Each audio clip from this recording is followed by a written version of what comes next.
event, I recall my discussion with my mom when I was younger, when she used to be very fascinated by one of our neighbors. There was one particular woman in our neighbor. I grew up in Morocco, by the way, so just to give you a background. And this woman got married very young. She had her fourth kid before reaching her 20s, and then her husband passed away.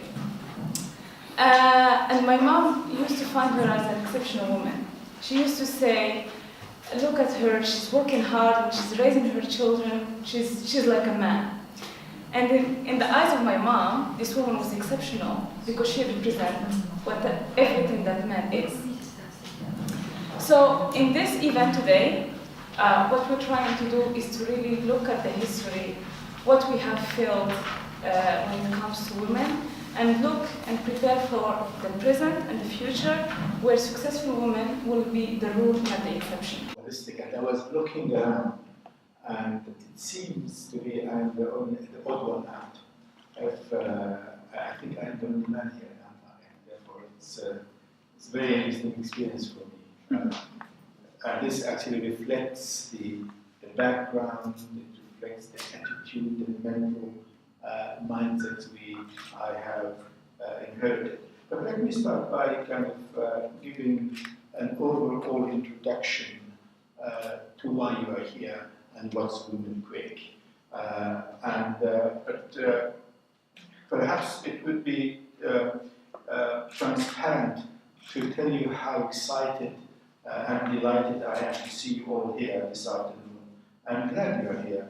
And I promise you, you are in for a real treat.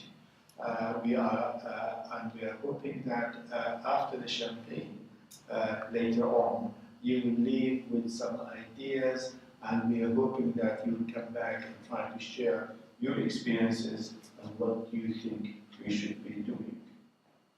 But a few words about Women Quake. Women Quake is a movement with a clear vision. And it began its life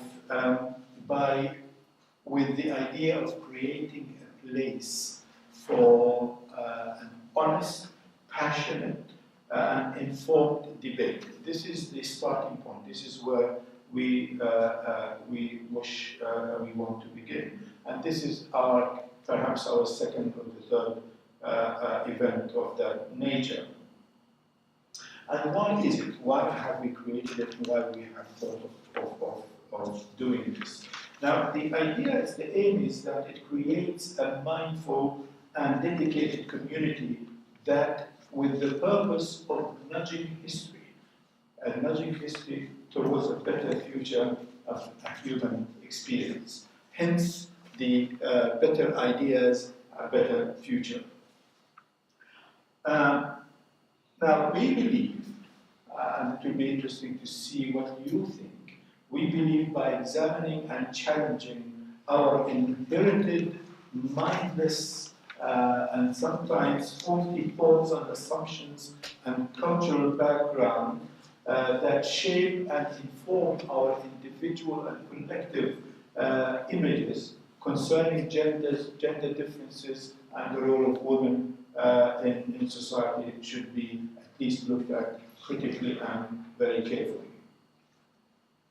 You might think at the beginning that what I'm telling you is quite lofty and it is a bit unrealistic. But think with me. Our civilization, if you go back to history, to the time history was recorded, our civilization has progressed, or the story of our human story has progressed on the basis of ideas and thoughts. Everything around you, whether it's external, internal, other than the environmental things, the natural things, are actually started with an idea or a thought, or a human thought. Now, this is a powerful, but also a very elusive phenomenon, to believe that with your thoughts and ideas and determination you can change the external world. Of course, you have to change also the internal self as well. But the idea simply is this, that The ideas which you have and the thoughts are the engine that have driven human experiences. All our ideas are the engine that have driven our experiences throughout the ages. Our external and internal realities, whether it's inner or external, began with an idea or a thought. Our ideas and beliefs justify, they give the justification for our actions and behavior.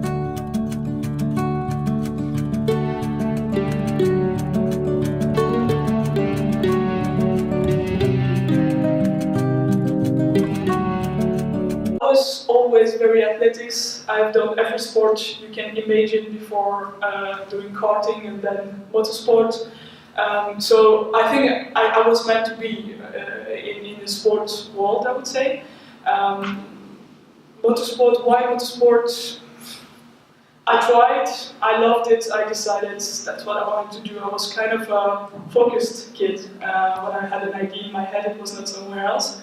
And when we were talking about resilience, well, I have seen kids that were much more talented than me, with much more money than me. I have seen kids who were, arriving at the track and directly understood the way it was supposed to be. And I think the only thing I had more was really the fact that I wouldn't be able to give up. If I finished, I finished actually last of my first go-kart race. I was ridiculous, like literally. But that was a lesson, and I was not thinking I'm not able to do it because I'm last. I was thinking, okay, you suck. That's a fact. Let's build from there. Let's learn. Where did you miss something? How is it possible that you are so slow compared to the other driver? Because they are all boys? Well, you have 2 hands, 2 feet. This is not the reason. This is not the problem here. So I analyzed the problem, and I'm like, I was 13 years old when I, so now with the whole story I can analyze it, but it was much more chaotic in my head at that time. I was just thinking, you can do it. There is no reason you cannot do it, so why don't you do it? Why are you not fast enough? And the race after was a little bit better, and so on and so on. So resilience is not just, oh, I knew I was the best and I failed because of something external to me. No, so most of the time you fail because of you. And it's actually this time that it's much more difficult to stand up after it and go over it, because it's really easier to project your failure on other people, other external reason. It's much more difficult to accept that you are the own reason of your failure, but that's also the best way to actually improve yourself and stand up to the next level, let's say.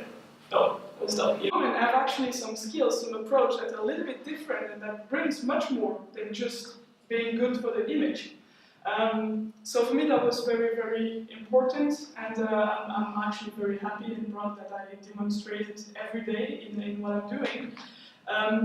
One of the questions you asked me when I arrived was about discrimination, and if I experienced it a lot in motorsport. Well, you can imagine that the guys are not very happy about having a woman racing faster than them, so for sure they're not always very happy about this. But discrimination, no, I just don't let it happen.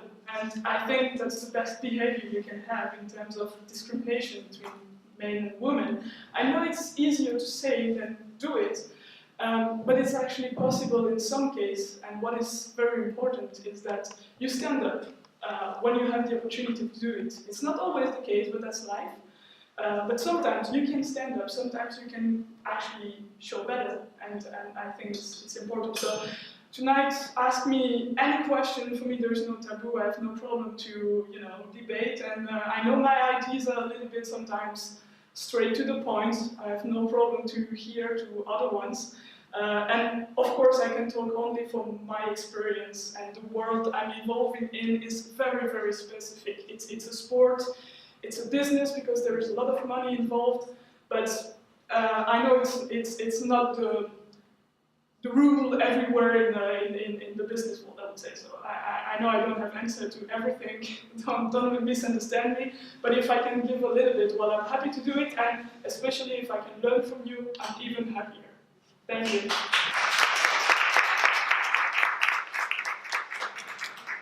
Okay, we pass on this. So good evening, everyone. I'm really proud to be in front of such a nice audience. My name is Bianca, like the brand. 4 years ago, I quit, as he introduced me. I quit a career that was working quite well. I was quite successful, but there was something missing. And I decided that I would pursue my dream. And my dream was basically to work in fashion and develop my own brand and have a platform to express myself. And the thing is that, okay, yes, where is the trick there? The trick was that I had no idea where I was going. I never attended a fashion school, I never worked in fashion, I knew nothing, I had no contact, I started from scratch. Like, I had this notebook, and even to get some design, I was like terrified. But kind of, it became like a call that I had to listen, and it became obvious that it was really something I wanted to do. So what I'm usually telling people when they ask me, but why fashion? I mean, it's quite superficial. Why do you make it something so essential in your life?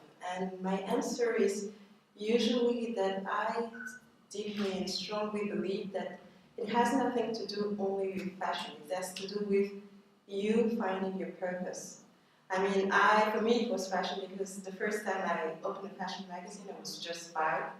And it was like time stopped, and I was looking at all these images and could realize that this creative process was amazing. Like, someone started with just an idea and he came up with, the clothes, the whole image and the whole atmosphere, and he had something to tell. And for me it was really attractive. And then the second thing I usually tell to people is that we all have that.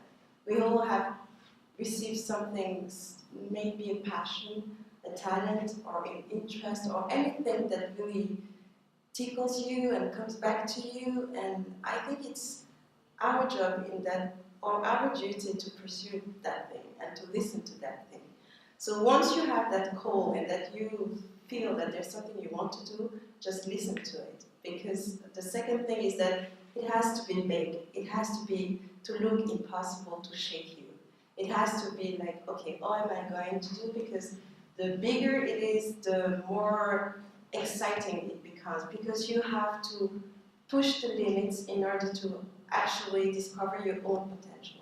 I think that people don't usually tell young girls that they can dream big, but I think it's our duty to tell the new generation that there are really no limits. We can be presidents, we can drive huge companies, we can do anything we want. It has just to be something that we really want to do. And then it's your job to be creative, to find the good contacts to get there. And then the third thing that I learned from this whole journey, and this may be the reason why I'm in front of all of you, is that actually it's all about connections. It's all about, yes, you were talking about networking, but I think this journey was really, it was not my personal journey. It became like, how do you say, me opening up to people, meeting people, learning from people, growing in a way that I wasn't expecting. And people can always, when you express things in a very authentic way, it resonates with people. They say, they feel that they could be you. So they kind of start to think about ideas or people that could help you.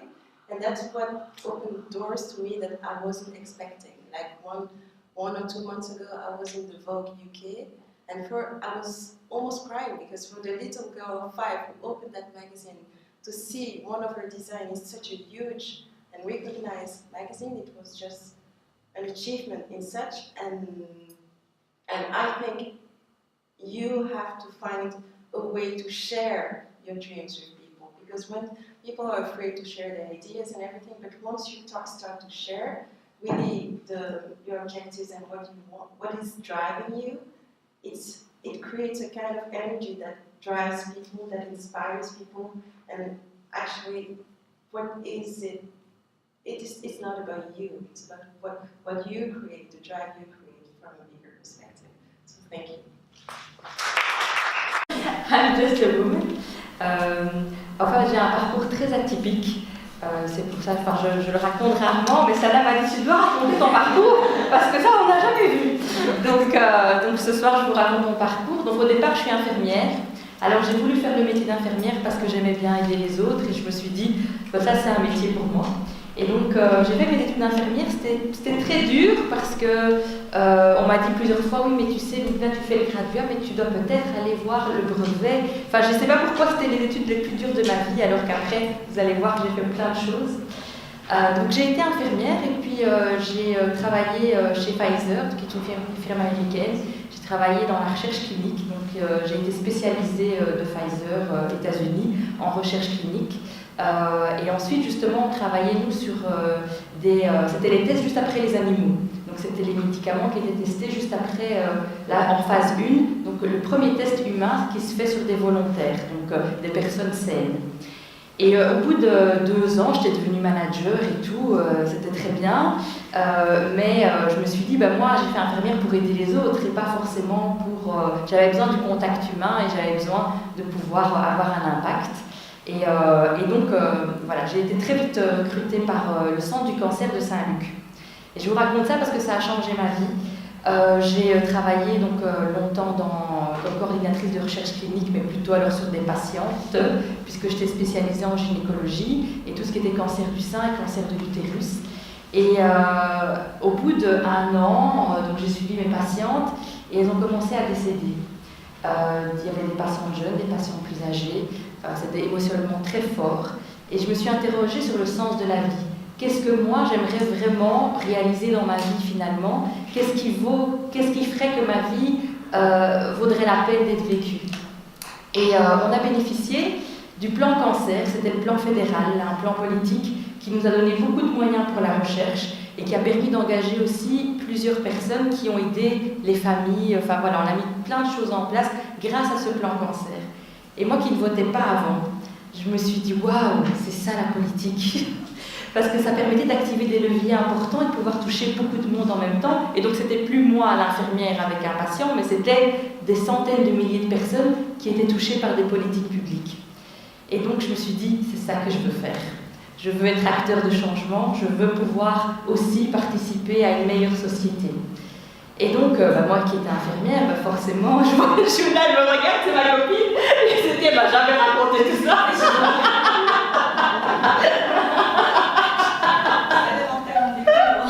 Je me suis dit, bon, moi comme infirmière, je ne connais pas trop comment fonctionne la société, donc j'ai été faire un master en sciences politiques et économiques et sociales à Louvain-la-Neuve, et j'ai dû changer de boulot puisque je travaillais comme infirmière le soir, le week-end, voilà. Alors j'ai été infirmière de crèche, et puis directrice d'une crèche. C'était des années passionnantes où je me suis vraiment bien amusée et j'ai été très conscientisée à la cause de la petite enfance. Justement, tout à l'heure, la Panellists parlait du congé de paternité, de la conciliation entre la vie privée et la vie professionnelle.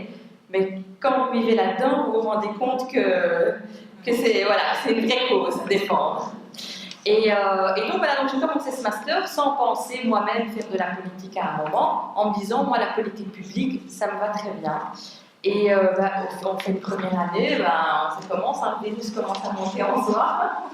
Et puis on se dit, allez, à l'UNIF, on me disait, oui, Loubna, tu dois penser à faire de la politique. Et moi je disais, moi, jamais, non.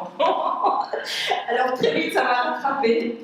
Donc j'ai regardé un peu tous les programmes politiques, j'ai regardé dans quel parti je pourrais m'investir, qui me plairait le plus, qui avait des valeurs qui se rapprochaient des miennes. Très porté sur l'humain et l'humanisme. Et donc j'ai choisi un parti et j'ai commencé chez les jeunes.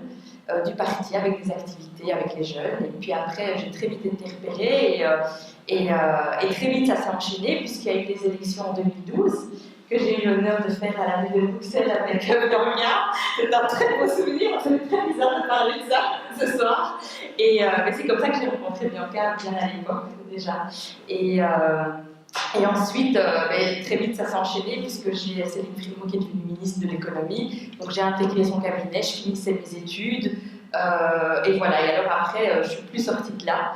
Jusqu'à un moment, j'ai été aussi chez la ministre de l'égalité des chances et de l'intérieur. Et puis je l'ai suivie quand elle a été ministre de l'éducation et de la culture et de l'enfance. Et donc j'ai récupéré à ce moment-là la compétence enfance, ce qui m'a ravie, où je me suis bien amusée aussi. Mais entre-temps, en passant par le cabinet de l'économie, je me suis prise, moi qui avais fait déjà quand même Sciences Éco, je me suis prise vraiment d'une passion pour Bruxelles et pour les entrepreneurs. Et je me suis dit, c'est un monde que j'aimerais bien explorer aussi.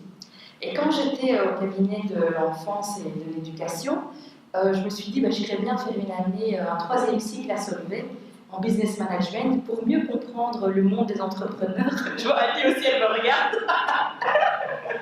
C'est mes copines et elles se disent, mais elle m'a jamais raconté tout ça. Et donc je me suis dit, j'aimerais bien comprendre leur monde, comment justement ça fonctionne, et comment fonctionne l'entreprise, et comment les choses se font.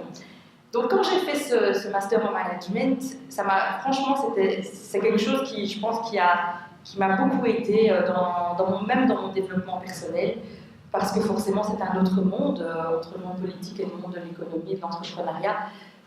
Voilà, c'est un monde qui est très ouvert, comme aujourd'hui, c'est un monde qui est international, c'est un monde qui est très dynamique, qui est très inspirant aussi, comme les entrepreneuses ce soir, et même celles qui sont dans la salle, parce qu'il y a beaucoup de successful women ce soir dans la salle.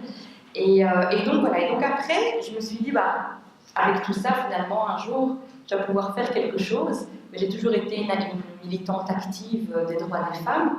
Et quand j'ai vu qu'à la région bruxelloise, ils cherchaient quelqu'un pour coordonner la plateforme Women in Business, je me suis dit, mais ça, c'est un truc pour moi, ça. Et donc voilà, et donc c'est comme ça que j'ai atterri chez Impulse à l'époque, qui est aujourd'hui Hub Bruxelles, donc, qui est l'agence bruxelloise pour l'accompagnement de l'entreprise. Et je me suis dit que c'était une super occasion pour pouvoir allier déjà toutes mes compétences, mais aussi pour pouvoir allier tous mes combats. Donc un combat pour les femmes, pour plus d'autonomie des femmes, pour leur donner l'autonomie financière, pour pouvoir aussi les soutenir dans leurs projets, dans leurs rêves, puisque l'entrepreneuriat, on le voit ce soir, c'est aussi la réalisation d'un rêve. Et en plus, ça me permettait de continuer à faire des politiques publiques et de pouvoir continuer d'être un acteur de changement. Et donc, au fil des mois, l'activité a grossi. Aujourd'hui, on est dépassé par notre succès, puisque l'année passée, en 2017, on a eu 3000 participantes à nos activités. On a fait plus de 40 activités dans l'année. I'm a software developer, woman in tech. So I run Amy Digital and I run an organization for digital Afropreneurs, basically encouraging more black women to become tech savvy. My question is for Sarah. Can I call you Sarah? Sure, go for it. Jesus, come on. I thought of you in technology, but it must be 0.000% of women in investing. So what got you started? Where did you go? Because I wanna change careers now. I wanna become a racer. All right. So where should I go? You know what? That's actually the question. Sorry. That's actually the question that everybody is asking me. Guys, girls, younger, older, okay, how do I go to be a racing driver? It's not like football, where basically you start in a club with provincial competition and there is a very clear path with different division and that kind of thing. Racing is chaotic. You have to find your way. My story personally is that I started with go-kart quite late, because normally you start go-kart from 5 or 6 years old. I was 12. I did only 2 years because I wanted to catch that delay, and also because I didn't have that much money and I couldn't find some sponsor for go-kart. So at 14, 15 years old, I participated to a competition to find some young talent. It was organized by the National Authority of Racing in Belgium and Renault, the car manufacturer. And they were basically doing open competition for anybody in karting that wanted to switch to single-seater, which is really like the first step of motorsport for young talent. I finished third out of thousands of guys, and they were taking the two first. Like that was really the worst part. But you know, being the only woman in the competition and everything, I was kind of spotted, you know, by some team and sponsors. So I had the chance to do the two first race. I was leading the championship after that. So again, I was noticed.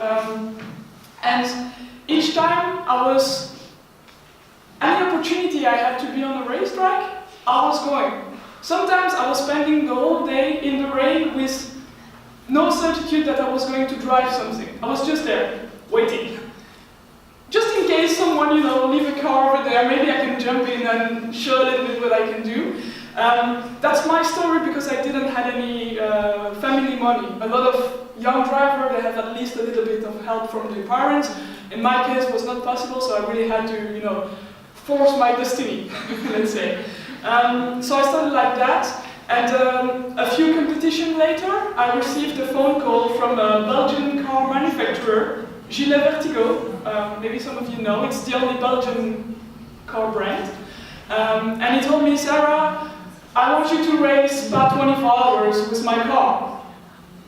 Spa 24 Hours is the biggest GT race in the world. It's an international competition. So far, I just did some national races.